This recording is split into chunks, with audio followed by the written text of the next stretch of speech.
Voilà, j'aimerais poursuivre avec vous ce matin ce que nous avons commencé depuis plusieurs semaines, où nous réfléchissons de manière très pratique, j'allais dire nous nous préparons à vivre ce que Dieu veut pour nous, à titre personnel et à titre collectif.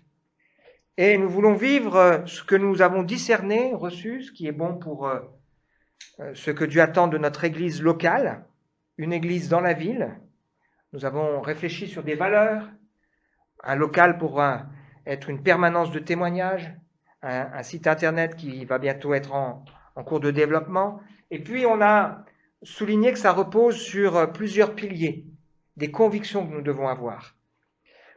Trois piliers en particulier. Le premier de ces piliers, c'est ce que j'appellerais la double grâce. Si Dieu nous a sauvés, c'est pas parce que nous sommes meilleurs que les autres, mais c'est par grâce. Mais il nous a sauvés par grâce pour que par grâce, nous puissions être des instruments qu'il pourra utiliser pour le salut des perdus. Est-ce que nous croyons cela? Le deuxième pilier, c'est que l'évangile, c'est un message extraordinaire. C'est un trésor que tous les hommes et les femmes ont besoin d'entendre. Que beaucoup de gens autour de nous ne connaissent pas, même si peut-être ils ont entendu parler du mot évangile. Même si peut-être ils ont reçu un enseignement, mais au fond, ils ne connaissent pas l'évangile. Ce trésor que nous avons reçu, que nous vivons. Et quelque part, ne pas le partager, ce serait non-assistance à personne en danger. C'est répréhensible par la loi, mais au regard de Dieu, est-ce qu'on ne croit pas que ne pas partager ce qu'on a compris, reçu, ce serait aussi quelque chose de grave? Et puis, le troisième pilier que nous avons souligné, c'est que nous devons avoir un message qui est clair, adapté et équilibré. On ne va pas dire la même chose à tout le monde. On va adapter ce message en fonction de ce que les gens vont rencontrer. Il y a une bonne nouvelle parce qu'en même temps, il y a un constat et une réalité terrible. Quelque chose ne va pas, quelque chose est cassé, quelque chose est brisé, quelque chose cloche dans la vie des hommes et quelque chose cloche dans le monde. Et le message que nous avons à partager, cette double grâce que nous avons reçue, ce message extraordinaire, ce trésor, et puis ce message que nous voulons clair et éclairé, c'est un message révolutionnaire qui bouleverse le cœur et la vie. Alors bien sûr, quand on dit cela, on pourrait se sentir un peu étourdi et se dire mais comment faire? Alors j'ai encore pour vous ce matin une bonne et une mauvaise nouvelle. La mauvaise nouvelle, c'est qu'il n'y a pas de truc. Il n'y a pas de recette toute faite. La religion, elle codifie et elle dit tout ce qu'on doit faire dans les détails. Si vous prenez l'islam, par exemple, l'islam, il donne tous les détails de ce que les gens doivent faire, presque chaque heure de la journée. Et puis comment on doit faire dans tel et tel détail. C'est pas ça la foi telle que Dieu la conçoit. C'est à la fois plus simple et plus compliqué. C'est plus simple parce qu'il n'y a pas finalement énormément de choses à faire. Mais c'est plus compliqué parce que ça nous engage réellement. Ça nous oblige à une relation proche du Seigneur, de dépendance. Seigneur, je veux dépendre de toi. D'écoute. Et aussi une disposition de cœur d'obéissance. C'est Dieu qui fait l'œuvre. En nous et avec nous. Alors on a vu ensemble, les dernières semaines, combien l'expérience des premiers disciples est intéressante et finalement ils sont dans un contexte qui nous ressemble. Un monde qui est avec des gens religieux et des gens très loin de Dieu, avec beaucoup de confusion dans tout cela, avec beaucoup de guerres de pouvoir, beaucoup de discussions, d'instabilité. Et on a vu ensemble que finalement la manière dont ils s'y sont pris, ça a un côté très passionnant. On a parlé de cette expérience de Pierre et Jean, l'audace de saisir les occasions. Quand ils rencontrent, franchement, quelqu'un qui aurait pu dire, mais qu'est-ce qu'il a fait au bon Dieu pour être dans cet état? Un homme qui est boiteux de naissance pendant 40 ans, qui n'a aucun espoir, aucun avenir, et la foi, l'évangile va tout changer. On a vu ensemble l'importance d'élever le débat. avec les disciples qui vont se tourner vers les gens qui sont des gens religieux, qui sont montés au temple, ceux-là même qui ont crié « Crucifie Jésus !» et qui vont avoir l'audace de leur dire « Ce Jésus que vous avez crucifié, c'est celui qu'on vous annonce. Vous avez agi par ignorance, parce que si vous aviez réellement compris, vous ne l'auriez pas fait. » Et les gens seront touchés. Parce que le message, c'était pas un message qui condamne définitivement, c'est un message qui montre la main de Dieu tendue pour faire grâce. Et puis on a vu aussi que les disciples ont été amenés à parler aux religieux, les responsables, des hommes qui finalement sont dans la politique, n'ont pas l'amour de la vérité. Et puis la dernière fois, nous avons partagé ensemble ce texte « Bousculons nos préjugés ». On a partagé cette histoire de Philippe qui descend en Samarie, les Samaritains qui sont loin des Juifs, des ennemis des Juifs, parce qu'ils ont mélangé le culte juif avec les choses païennes, et ils sont en plus dans une ville où il y avait plein de choses occultes. Des gens qui aiment la magie, qui aiment le surnaturel, qui aiment les choses bizarres et qui l'ont vécu de près, le mystique. On pourrait se dire, mais ces gens-là, l'évangile, ils veulent pas de la vérité, ces gens-là. Eh bien, s'il a annoncé l'évangile, et des gens en grand nombre se sont convertis, se sont tournés vers le Seigneur.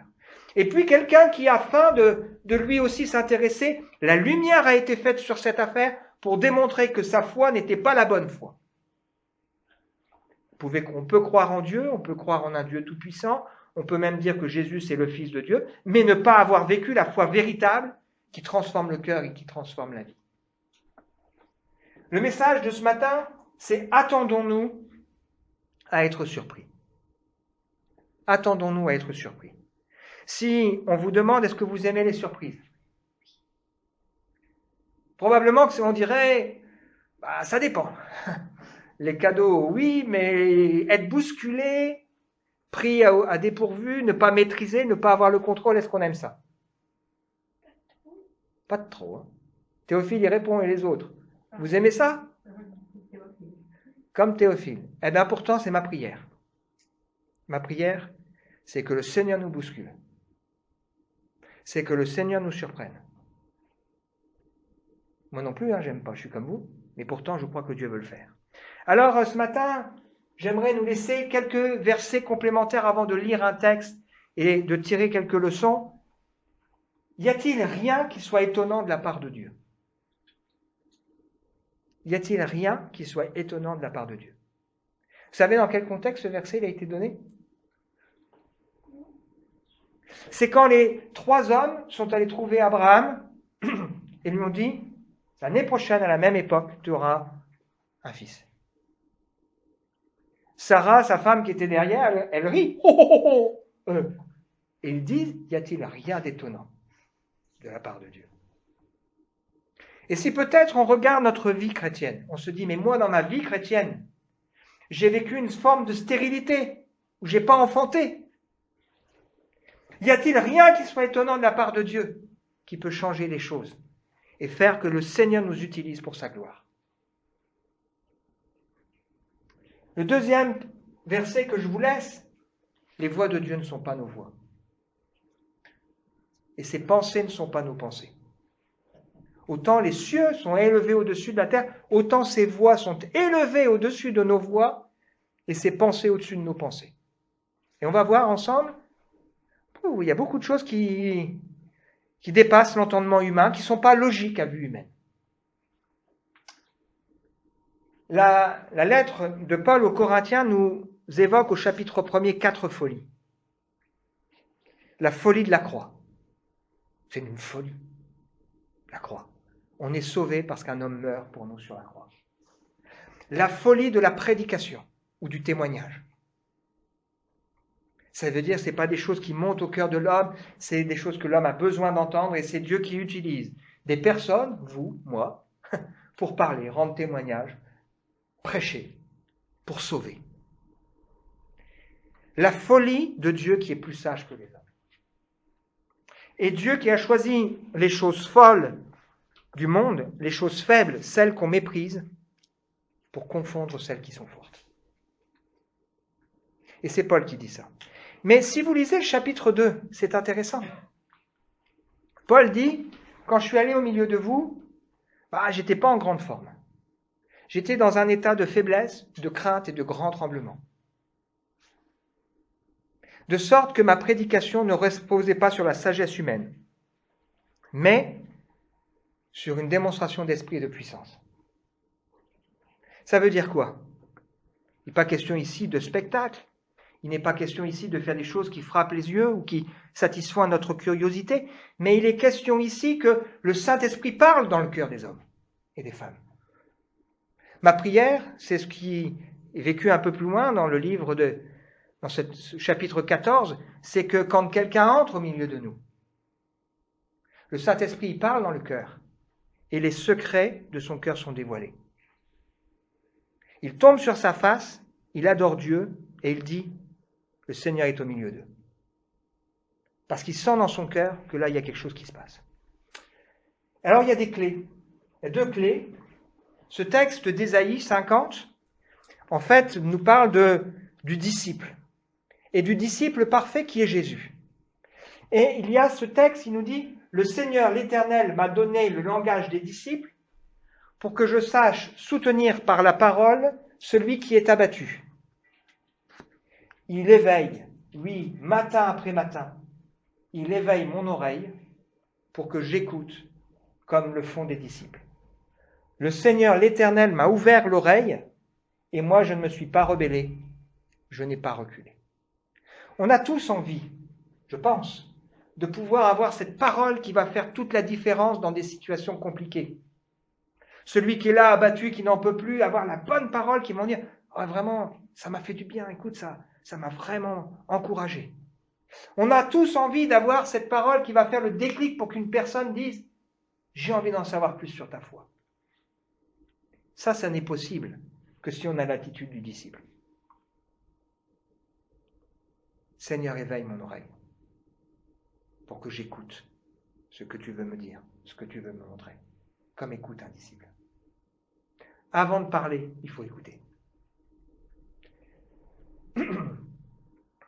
Et puis 2 Timothée, chapitre 2, versets 19 et 20. Le Seigneur connaît ceux qui lui appartiennent. Tout homme qui prononce le nom du Seigneur, qu'il se détourne du mal, parce qu'on ne se moque pas de Dieu. Dans une grande maison, il n'y a pas seulement des ustensiles d'or et d'argent, mais il y en a aussi de bois et de terre. Les uns sont d'un usage noble, les autres d'un usage méprisable.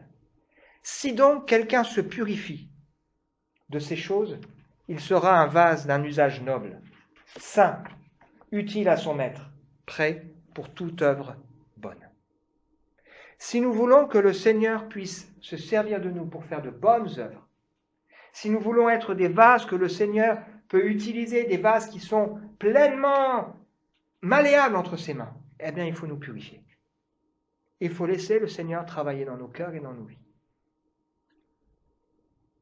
Est-ce qu'on a envie d'être celui qui peut avoir la bonne parole? Est-ce qu'on a envie d'être cet instrument que le Seigneur peut utiliser? Parce qu'on croit que Dieu se révèle aux hommes par des hommes? Eh bien, il faut qu'on écoute et il faut qu'on laisse le Seigneur travailler en profondeur dans nos cœurs et dans nos vies. Alors, on va regarder à travers un récit du livre des Actes, on continue notre découverte, de manière pratique, qu'est-ce que cela veut dire. Actes, chapitre 8, versets 26 à 40. Un ange du Seigneur s'adressa à Philippe en disant « Lève-toi et va en direction du sud sur le chemin qui descend de Jérusalem à Gaza, celui qui est désert. » Il se leva et partit. Or, un eunuque éthiopien, haut fonctionnaire de Candace, la reine d'Éthiopie, administrateur de tous ses trésors, était venu à Jérusalem pour adorer. Il repartait assis sur son char et il lisait le prophète Ésaïe. L'Esprit dit à Philippe, avance et approche-toi de ce char. Philippe accourut, il entendit que l'Éthiopien lire le prophète Ésaïe. Il lui dit, comprends-tu ce que tu lis? L'homme répondit, mais comment le pourrais-je, si personne ne me l'explique? Et il invita Philippe à monter et à s'asseoir avec lui. Le passage de l'Écriture qu'il lisait était celui-ci. Il a été conduit comme une brebis à l'abattoir. Pareil à un agneau muet devant celui qui le tond, il n'ouvre pas la bouche. Dans son humiliation, la justice lui a été refusée. Sa génération, qui en parlera? En effet, sa vie a été supprimée de la terre. L'eunuque dit à Philippe, « Je t'en prie, à propos de qui le prophète dit-il cela? Est-ce à propos de lui-même ou alors de quelqu'un d'autre ?» Alors Philippe prit la parole, et partant de ce texte de l'Écriture, il lui annonça la bonne nouvelle de Jésus. Comme ils continuaient leur chemin, ils arrivèrent à un point d'eau. L'eunuque dit, « Voici de l'eau, qu'est-ce qui empêche que je sois baptisé ?» Philippe lui dit, « Si tu crois de tout ton cœur, c'est possible. » L'eunuque répondit, « Je crois que Jésus-Christ est le Fils de Dieu. » Il fit arrêter le char, Philippe et l'eunuque descendirent tous les deux dans l'eau, et Philippe baptisa l'eunuque. Quand ils furent sortis de l'eau, l'Esprit du Seigneur enleva Philippe, l'eunuque ne le vit plus, il poursuivit sa route, tout joyeux. Philippe se retrouva dans Azote, puis il alla jusqu'à Césarée, en évangélisant toutes les villes par lesquelles il passait. Alors la première leçon, c'est que le contexte de cette histoire, il est très surprenant. Il est d'une certaine manière déstabilisant. Et quelque part, il pointe aussi sur ce qui est essentiel. C'est la suite de ce que nous avons lu la semaine dernière. C'est-à-dire qu'on a Philippe qui se trouve en Samarie, il annonce l'évangile, il y a des personnes par dizaines, peut-être par centaines, peut-être par milliers, qui se tournent vers le Seigneur, qui s'engagent. Et un ange vient lui dire, tu vas aller sur la vieille route là qui est déserte. L'histoire, c'est qu'un siècle avant Jésus-Christ, la ville de Gaza a été détruite et reconstruite. C'est une des principales villes des Philistins. Et on a reconstruit donc une nouvelle ville plus près de la côte. Et donc, normalement, on se rend par une grande route qui a été construite.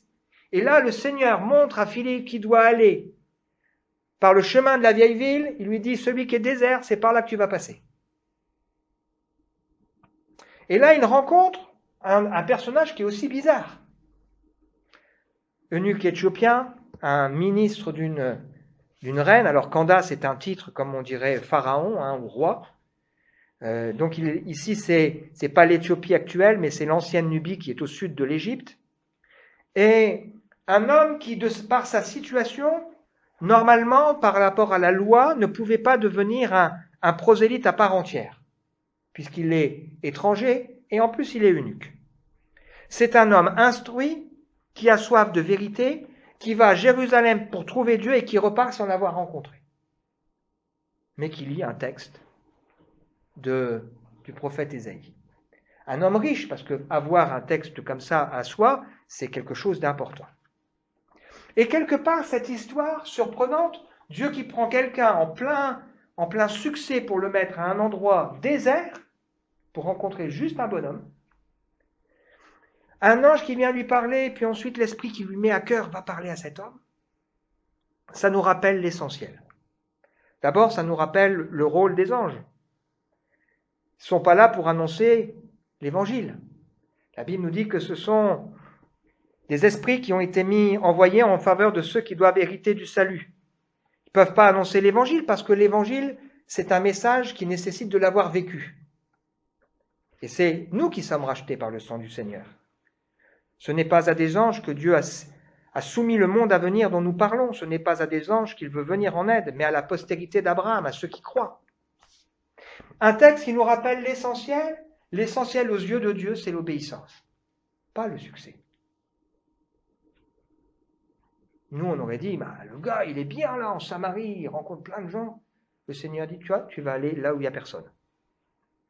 Et rappelons-nous sans cesse que ce que nous sommes, qui nous sommes, est bien plus important que ce que nous faisons. Et que quand le Seigneur, on paraîtra devant lui, il nous jugera sur notre fidélité. Sur notre fidélité.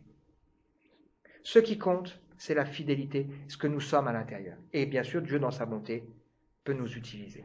Cet homme lit, mais il ne comprend pas. Alors, va se passer quelque chose de génial Pourquoi? Parce qu'il y a 3 raisons qui font les 3 points suivants. La première, c'est la préparation. On découvre dans ce texte que Dieu cherche cet homme. Nul ne peut venir au Père, à moi si le Père ne l'attire. Et il est important pour nous de comprendre et de croire, de savoir et de croire, donc savoir, comprendre et croire, que Dieu cherche des hommes et des femmes. Comme par hasard, Philippe rencontre cet homme. Comme par hasard, au moment où il le rencontre, il est en train de lire le prophète Ésaïe, le serviteur souffrant. Philippe, c'est un vase d'honneur, c'est-à-dire quelqu'un qui est sanctifié, qui est à l'écoute de ce que le Seigneur veut lui montrer. Et l'homme qui est là en face de lui, c'est quelqu'un qui a soif. J'ai cette semaine échangé avec Pierre Ménial. Je lui ai dit, il m'a demandé des nouvelles de mon rendez-vous avec monsieur le maire. Alors, je lui ai dit, écoute, voilà, je te raconte. Puis je dis, vraiment, je vois la main du Seigneur en ce moment. Plusieurs choses qui se déplacent, qui bougent.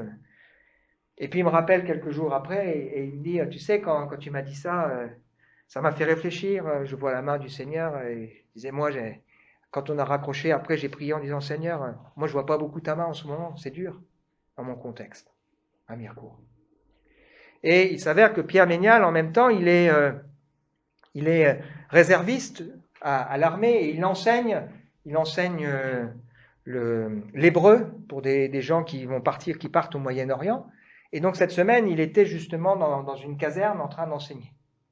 Et juste après avoir fait cette prière, il se retrouve donc il va manger, et il y a un monsieur qui vient s'asseoir à côté de lui. Et puis qui commence à parler avec lui. Et en fait, il lui a rendu témoignage. Monsieur lui dit, mais je crois le destin, qu'est-ce que vous en pensez, etc. Il pose des questions, il dit, quelque part, il lui dit, dites-moi l'évangile. Puis après, il se dit, mais ma prière, la main du Seigneur, elle est là. Le Seigneur, il fait ce qu'il veut, comme il veut, avec qui il veut. Il a compris, cet homme, cet eunuque éthiopien, que probablement la réponse à ses questions, à son besoin, elle se trouve dans la Bible, mais il ne la comprend pas. Je sais qu'au milieu de nous, Francis, il avait une Bible. Youssef, quelqu'un lui a donné une Bible. Je me souviens d'une dame qui maintenant a déménagé, Bernadette, pour ceux qui s'en rappellent. Quand elle était plus jeune, elle voulait une Bible, elle ne pouvait pas l'avoir et c'était compliqué d'en avoir une. Marie, elle a voulu une Bible quand elle était enfant. Parce que quelque part, dans le cœur des gens, on se dit, mais il doit y avoir quelque chose, il doit y avoir une réponse. Et pourtant, on a besoin d'apprendre à la découvrir. Je me rappelle ce témoignage d'un jeune garçon qui est venu au Havre quand j'étais là, et un jour on voit débarquer ce jeune homme et on découvre son histoire. Quand il était enfant, il avait été dans des écoles du dimanche, puis ensuite il avait déménagé, plus de contact avec l'évangile, et ce gamin-là, il avait fait des cours bibliques par correspondance. La parole de Dieu avait travaillé son cœur. Il arrive là, des années plus tard, sa famille ne veut rien savoir de l'évangile, et lui, il a soif de Dieu. Il n'a pas compris pourquoi ce qui se passe ici, cet homme qui débarque sur sa route, mais c'est la double grâce. Dieu a utilisé Philippe pour faire son œuvre. Deuxième chose qu'on voit dans cette histoire, c'est que Philippe va donner une présentation qui est claire et équilibrée. Il va poser une question qui fait réfléchir.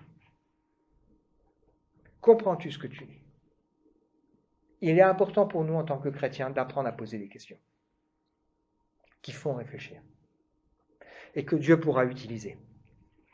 On a souvent peur qu'on nous pose des questions et nous devons apprendre à poser les bonnes questions, des questions simples mais qui vont mettre le doigt. Est-ce que tu comprends ce que tu lis ? Et on voit ici que la présentation que Philippe va faire, elle est équilibrée parce que c'est une présentation qui est centrée sur l'écriture. Rappelons-nous ce qu'on a partagé ensemble sur jeudi soir, sur le premier des miracles de Jésus dans l'évangile de Jean. La parole de Dieu, elle parle. Elle est centrée sur l'écriture. Ésaïe 53 nous décrit la naissance, ce pauvre rejeton qui sort d'une terre desséchée, qui n'a ni beauté ni éclat. Il nous parle de la vie de ce serviteur. elle nous parle de sa mort par substitution, elle nous parle de sa résurrection et elle nous parle de son insuccès a priori dans le texte. Qui a cru et dans sa génération? Qu'est-ce qui se passe? Et l'eunuque éthiopien, quand il est au contact de ce texte, il se pose des questions parce que il y avait à l'époque pour les gens plusieurs interprétations. On se disait, est-ce que c'est Ésaïe qui parle de lui? Est-ce que c'est un prophète? Est-ce que c'est la nation dont il est question qui va devoir souffrir? Là, Philippe va lui apporter un message clair et équilibré, centré sur l'écriture et centré sur la personne de Jésus. Le serviteur souffrant. La bonne nouvelle de Jésus-Christ a quelque chose de déstabilisant. Celui qui nous sauve, c'est celui qui est crucifié, celui qui est humilié, rejeté, et qui peut nous apporter le plein salut. Que se passe-t-il? Un cheminement logique. Cet homme, il est touché dans son cœur. Et il se dit, mais moi, je comprends, Jésus, celui qui est mort là, c'est celui que le prophète Ésaïe, 700 ans avant, dont il a parlé. C'est donc bien celui que Dieu a envoyé. C'est le Christ. C'est le Fils de Dieu. Il est venu, il est mort pour que je puisse être sauvé. Il décide de s'engager et d'obéir. Et donc il dit, qu'est-ce qui empêche maintenant que je sois baptisé? On a ici l'accomplissement de ce que Paul nous enseigne dans la lettre aux Romains. Si tu crois dans ton cœur, pas si tu crois un peu, mais ça change quelque chose dans ta vie. Si tu crois dans ton cœur, si tu confesses de ta bouche, si tu pries, tu seras sauvé. Et qu'est-ce que cet homme va faire? Il fait une confession publique devant tous ces serviteurs qui sont là, qui entendent ce gars qui lit l'écriture tout haut, Philippe qui lui explique, et puis qui entend et qui voit cet homme publiquement, un responsable qui accepte d'aller se faire baptiser. Au bon moment, dans un lieu désert, il passe près d'un point d'eau. Bien sûr, baptême, c'est pas un peu d'eau sur la tête, mais c'est ce baptême par immersion. Et puis, la joie derrière, qu'est-ce qui arrive? La Bible nous dit, il repart tout joyeux de ce qu'il vient de vivre avec le Seigneur. Si on avait dû raconter, nous, cette histoire, on aurait peut-être trouvé important d'insister sur ce que Philippe a dit, ou on aurait trouvé important d'expliquer c'est quoi l'histoire de l'ange, et puis ensuite Philippe qui part, mais c'est pas du tout ce que nous dit le texte. Le texte va vraiment à l'essentiel. On a ici l'accomplissement aussi d'un texte du prophète Ésaïe qui nous dit que l'étranger qui s'attache à l'Éternel, Ésaïe 56, ne dise pas l'Éternel me séparera de son peuple. Que l'eunuque ne dise pas voici je suis un arbre sec. Ainsi parle l'Éternel aux eunuques qui garderont mes sabbats, qui choisiront ce qui m'est agréable et qui persévèrent dans mon alliance. Je donnerai dans ma maison et dans mes murs une place et un nom préférable à des fils et à des filles. Je leur donnerai un nom éternel qui ne périra pas. Conclusion. Attendons-nous à être surpris. Et puis, où en est-on? On lit la Bible sans la comprendre? Comme l'eunuque? On a besoin de réaliser que Dieu nous cherche et qu'il met sur notre route des personnes pour nous aider, pour se révéler, parce que Dieu fait le principe de la double grâce. On a besoin de réaliser que Dieu a toutes les choses en contrôle, parce que parfois on ressemble au peuple d'Israël. Ils vivent des choses bonnes avec Dieu, ils disent ouais, c'est bon, on te suit Seigneur. Et puis quand Moïse il est sur la montagne, ce qu'on a vu tout à l'heure, dans la première partie du culte, on s'ennuie. Et on dit non, on veut vraiment quelqu'un, on veut voir nous. On cherche le succès ou on cherche à obéir. On est dans la démarche de Philippe, un vase d'honneur, sanctifié, propre, un serviteur dont Dieu réveille l'oreille chaque matin. Sommes-nous prêts à nous engager comme l'eunuque, comme Philippe? Voulons-nous être un disciple dont Dieu réveille chaque matin l'oreille pour qu'il écoute et qu'ensuite il puisse parler? Voulons-nous être ce vase d'honneur noble, saint, utile à son maître et préparé pour toute œuvre bonne? Ça ne se fera pas tout seul. Ça se fera par l'action du Saint-Esprit, mais par notre contribution, notre désir de dire oui Seigneur, éveille mon oreille. Donc je vais prendre du temps pour me mettre à part, pour écouter, pour comprendre. Je vais régler dans ma vie ce qui doit l'être. Et on est là pour s'entraider par rapport à ça, parce que parfois on galère. On a besoin les uns des autres. Et puis, je veux comprendre comment faire pour rendre témoignage. C'est ce qu'on partage en ce moment le jeudi soir. Je vous invite à vous recueillir et à prier. Merci Seigneur pour ce texte, ce partage de ce matin où je suis convaincu que tu fais réfléchir les uns et les autres pour savoir où nous en sommes dans notre marche avec toi. Nous voulons avoir l'attitude de cet homme qui reconnaît quand il ne comprend pas pour dire « si quelqu'un ne m'explique, je ne pourrais pas comprendre, explique-moi » avec un cœur ouvert. On veut aussi avoir l'attitude de Philippe, cet homme qui écoute et qui fait ce que tu veux, Seigneur. On veut se rappeler que ce que nous devons partager, ce n'est pas ce que nous pensons, mais c'est ce que ta parole, elle dit. Et c'est ce que Jésus a fait. Et nous voulons nous attendre, Seigneur, à ton action puissante au milieu de nous. Je veux servir les projets de Dieu. Seigneur, je veux dépendre de toi, être enseigné par toi. Bénis-nous les uns et les autres. Je prie, Seigneur, pour que celui qui est interpellé ce matin dans son cœur puisse capituler devant toi et te donner, t'ouvrir son cœur et sa vie. Je te demande ça avec confiance, Seigneur, dans le nom précieux de Jésus. Amen.